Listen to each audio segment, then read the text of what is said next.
নমস্কাৰ ফেচবুক লাইভৰ এই অনুষ্ঠানলৈ মই আপোনালোক সকলোকে আমন্ত্ৰণ কৰিছোঁ মাত্ৰ দুটা সৰু খবৰ দিবলৈ আপোনালোকৰ মাজলৈ আহিছোঁ আপোনালোক সকলোৱে বিশেষকৈ আমাৰ যুৱ বন্ধুসকল অত্যন্ত উৎকণ্ঠাৰে সৈতে অপেক্ষা কৰি আছিল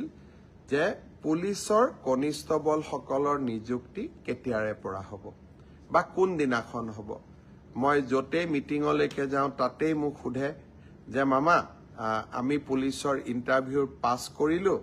আমি এপইন্টমেন্ট লেটাৰ কেতিয়া পাম মই আপোনালোকক আজি জনাব খুজিছো যে আপোনালোকৰ উৎকণ্ঠাৰ অন্ত পৰিলে ৩ তাৰিখে গুৱাহাটীত আমি আপোনালোকক নিযুক্তি পত্ৰ বিতৰণ কৰিম যিসকলে পুলিচ কনিষ্টবল বা কমান্ডো এবি ইউবি এসআই যিসকলে পৰীক্ষাত উত্তীৰ্ণ হৈছিল সকলোকে আমি ৩ তাৰিখে নিযুক্তি পত্ৰ দিম আপোনালোক নিযুক্তি পত্ৰ লবলৈ গুৱাহাটীলৈ আহিব লগত দেউতা মা বা মাৰ এজনক লৈ আহিব কাৰণ আপোনালোকৰ এই সাফল্যৰ দিনটোত লগত দেউতা বা মাক আপোনালোকে লৈ আহিলে তেওঁলোকেও ভাল পাব আৰু আপোনালোকেও আনন্দ অনুভৱ কৰিব মই সকলো মোৰ অতি মৰমৰ ভাগিনসকলক যিসকলে পৰীক্ষাত পাছ কৰিছে সকলোকে নহয় যিসকলে পৰীক্ষাত উত্তীৰ্ণ হ'ল তেওঁলোকক নিযুক্তি পত্ৰ লবলৈ মই ৩ তাৰিখে আকৌ এবাৰ নিমন্ত্ৰণ জনালো এতিয়া সকলোৱে ভাবিব যে মই এডিআৰিত পৰীক্ষাত পাছ কৰি আছো মই হেলথত পাছ কৰিছো এগ্ৰিকালচাৰত মই পাছ কৰি আছো আমাৰ নিযুক্তি পত্ৰ কেতিয়া পাম মই এনেকৈ আপোনালোকক যেতিয়াই আমি সাজু হৈ যাওঁ মই এনেকৈ আপোনালোকক খবৰ দি থাকিম আপোনালোক ধৈৰ্যৰে সৈতে অকণমান আমাক সময় দিয়ক ধৈৰ্যৰে সৈতে আপোনালোকে অপেক্ষা কৰক আৰু এটা খবৰ দিব খুজিছো ইতিমধ্যে আমাৰ মেট্ৰিক পৰীক্ষাৰ দিন ঘোষণা কৰা হৈছে আমি এটা আঁচনি আপোনালোকৰ বাবে আগবঢ়াই দিছিলো যাতে মেট্ৰিক পৰীক্ষাৰ যিসকলে মেট্ৰিক পৰীক্ষাৰ সন্মুখীন হ'ব তেওঁলোকে যাতে কিতাপ এখন কিনিব পাৰে পেন এটা কিনিব পাৰে কলম এটা কিনিব পাৰে গাখীৰ এগিলাচ খাব পাৰে অলপমান নোটৰ বহি এখনো কিনিব পাৰে সেইভাবে আমি প্ৰতিশ্ৰুতি দিছিলো যে আপোনালোকক আমি মেট্ৰিক পৰীক্ষা নোহোৱালৈকে মাহত ৩০০ টকাকৈ দি থাকিম এইবাৰ প্ৰায় ৪,২৫,০০০ ছাত্ৰ ছাত্ৰীয়ে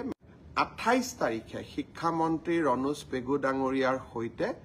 আপোনালোকক নৱেম্বৰ মাহৰ ৩০০ টকাটো মুকলি কৰি দিম তাৰ পিছত ডিসেম্বৰত পাব জানুৱাৰীত পাব ফেব্ৰুৱাৰীত পাব প্ৰত্যেক মাহতে ৩০০ টকাকৈ আপোনালোকে পাই থাকিব তৃতীয় আৰু এটা খবৰ দিব খুজিছো বিটিসি নিবাসীসকলে বা বিটিসিত বাস কৰা ৰাইজে প্ৰায়ে আমাক সুধি থাকে যে আমি অৰুণোদয় কেতিয়াৰ পৰা পাম আমি বিটিসিত অৰুণোদয় তালিকাখন প্ৰায় সম্পূৰ্ণ কৰিছো অহা 12 তাৰিখে 12 ডিসেম্বৰ তাৰিখে কোকৰাঝাৰত মই যাম হাগ্ৰামা মহিলাৰী ডাঙৰীয়াও থাকিব আমাৰ মন্ত্ৰী বিধায়কসকলও থাকিব 12 তাৰিখে আমি বিটিসিৰ অৰুণোদয় আঁচনিটো আৰম্ভ কৰিম আপোনালোক সকলে উপকৃত হ'ব আজি বহুত দীঘলীয়াকৈ ক'ব খোজা নাই বিধানসভা চলি আছে সেইকাৰণে মই ৰাজনৈতিক কথা বতৰা আজি আপোনালোকক ক'ব খোজা নাই চৰকাৰখনে বিকাশৰ কাম কৰি আছে উন্নয়নৰ কাম কৰি আছে আৰু আমি আপোনালোকৰ কাৰণে নিৰন্তৰ কাম কৰি থাকিম বিধানসভাও আপোনালোকে চাই থাকিব যোৱাকালিও মোৰ বক্তব্য আছিল তাকো আপোনালোকে নিশ্চয় শুনিছে বিশেষকৈ এই বিধানসভাতে চাহ বাগিচাৰ শ্ৰমিকসকলক আমি মাটিৰ অধিকাৰো দিম সেইকাৰণে এইকেইদিন বিধানসভাত আহিবলগীয়া আইনবোৰ আপোনালোকে মিডিয়াৰ জৰিয়তে সোশ্যাল মিডিয়াৰ জৰিয়তে মোৰ ফেসবুক মোৰ টুইটাৰ মোৰ ইনষ্টাৰ জৰিয়তে আপোনালোকে চাই থাকিব পুনৰ এবাৰ 3টা খবৰ দিলো পুলিচৰ চাকৰি 3 তাৰিখে এপইন্টমেন্ট লেটাৰ দিম 28 তাৰিখতে মেট্ৰিকৰ কেণ্ডিডেটসকলে মাহত 300 টকাকৈ পাব আৰু 12 ডিচেম্বৰৰ পৰা BTC-বাসী ৰাইজে অৰুণোদয় পোৱা আৰম্ভ কৰিব। আকৌ এবাৰ আপোনালোকক ধন্যবাদ